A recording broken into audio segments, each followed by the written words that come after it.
আসসালামু আলাইকুম রহমতুল্লাহ বরকাতু। আমি ইনামুল্লাহ বলছি লন্ডন থেকে।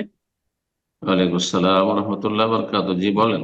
যে আমার প্রশ্ন হলো, ভূমিষ্ঠ হয়েই যে সন্তান মারা যায় সে কিভাবে সম্পত্তির অংশীদার হয় এবং এই কি অংশীদার মারা কিভাবে যায়? প্রভাব ফেলে? কি বুঝলাম না, ক্লিয়ার। যে সন্তান ভূমিষ্ঠ হওয়ার পরই মারা যায়, জীবিত হুম। থাকে না, শব্দ করে পরে মারা যায়, সে সম্পত্তির অংশীদার হইয়া সম্পত্তি বন্টনে কিভাবে প্রভাব ফেলে? তার এই যে বাচ্চাটি মারা গেল না, হ্যাঁ।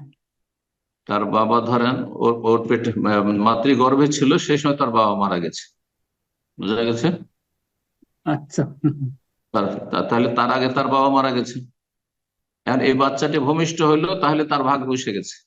তার বাবার সম্পত্তি অন্যান্য ভাইয়েরা যতটা পাবে ততটা পাবে, অন্য বোনেদের দ্বিগুণ পাবে। আর পাওয়ার পরে তখন তার নিকটাত্মীয় যারা আছে তখন ভাগ।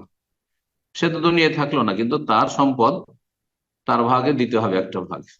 জি, এটাই হচ্ছে এর উদ্দেশ্য। জি।